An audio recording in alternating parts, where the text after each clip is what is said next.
La dualité, ce qui est intéressant, on rentre dans la dualité. La dualité, on compare ça toujours, les gens disent tout le temps « Oh, je suis dans une dualité ». Oui, parce que c'est dans le oui et entre le oui et le non, continuellement. On est continuellement en train de vouloir trouver son équilibre entre le oui et le non. Si je dis oui, quelles vont être les répercussions? Si je dis non, quelles vont être les répercussions? Alors là, je suis vraiment dans un dilemme. Alors, comment je fais pour me sortir de ce dilemme-là? Alors moi, je pose la question, est-ce que la personne, quand tu viens pour choisir, par exemple, un travail, et puis dans ce travail-là, tu n'es pas bien, qu'est-ce qui se passe? Là, tu rentres dans une dualité, tu n'es pas heureuse, tu sens un vide à l'intérieur parce que tu ne t'accomplis pas. Alors, est-ce que ça veut dire qu'il y a moyen de sortir de la dualité? Oui, en étant sur son X. Ça veut dire quoi être sur son X? C'est-à-dire que quand je fais un travail, que ce soit n'importe quel travail, si j'ai de la joie à l'accomplir, automatiquement, la dualité s'efface et n'existe plus. Parce que là, je suis en équilibre avec moi, je suis en équilibre avec ce que je ressens intimement, intérieurement, qui fait que je m'en vais vers l'expérimentation que je veux faire de moi. Et ça, c'est pour tout le monde. Quand on est dans la dualité constamment comme ça, c'est que les gens ont peur des répercussions. Si je choisis ça, qu'est-ce qui va se produire? Si je dis non à ce qu'on me demande, qu'est-ce qui va se passer pour moi? Le système qu'on s'est donné nous-mêmes pour apprendre à nous connaître, c'est la dualité. Alors, c'est-à-dire que si je fais quelque chose que je suis pas en accord par peur, je concède le côté sombre de mon être de se faire abuser. En abusant moi-même de moi parce que n'étant pas capable de choisir le non comme réponse, par peur de ne plus être aimé, par peur. Il y a 100 ans, je vous dirais, ben oui, les répercussions auraient été immenses. Aujourd'hui, on a le choix. Aujourd'hui, la conscience fait, avec tout ce qui s'est passé, incluant le COVID, incluant tout ce qui se passe encore actuellement avec les abus qui sont faits à tous les niveaux dans le monde entier, alors on a l'impression qu'on doit se cacher alors que c'est le contraire. C'est là qu'il faut commencer à prendre sa place parce que là, tous les abus montent à la surface. Parce que quand on dit oui parce qu'on a peur, les abus sont permis.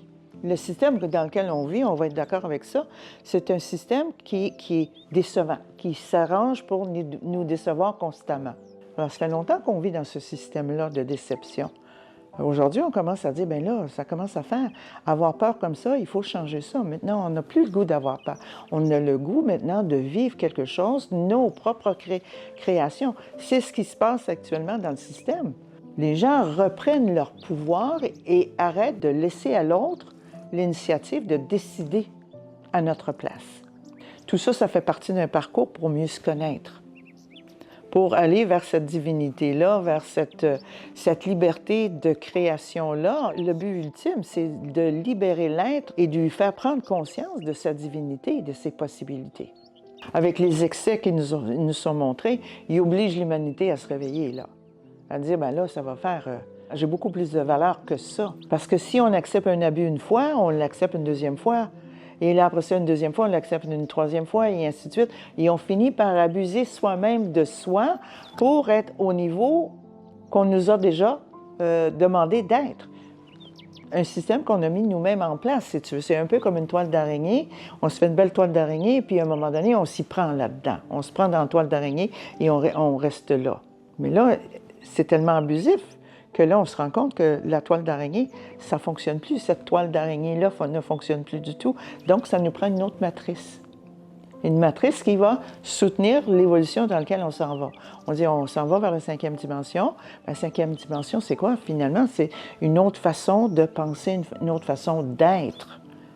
La 5e dimension, c'est rentrer dans l'amour de soi en premier. Parce que si j'accepte d'avoir commis des erreurs par peur, parce que de peur d'être rejeté, de ne pas être accepté, par peur de décevoir, bien finalement, je deviens là, n'importe qui peut abuser de moi. C'est un système qui nous amène à la démence, qui fait que finalement, on fait des actions qui ne sont pas bonnes pour nous. Ça, c'est de la démence. Quand on devient dément, c'est qu'on fait des choses contre soi, puis on le répète. Alors, on prend un travail qu'on n'aime pas du tout, qui nous amène nulle part, où on se sent complètement vide parce que ça ne nous apporte rien, parce qu'on n'est pas dans notre chemin, on n'est pas dans notre expérience, on n'est pas dans... C'est comme quelqu'un qui prend un tableau, qui fait un tableau, qui peint un tableau, mais qui peint les tableaux des autres. C'est pas lui. On a besoin de connaître ce que l'individu, chaque personne, porte en lui. Sa propre création.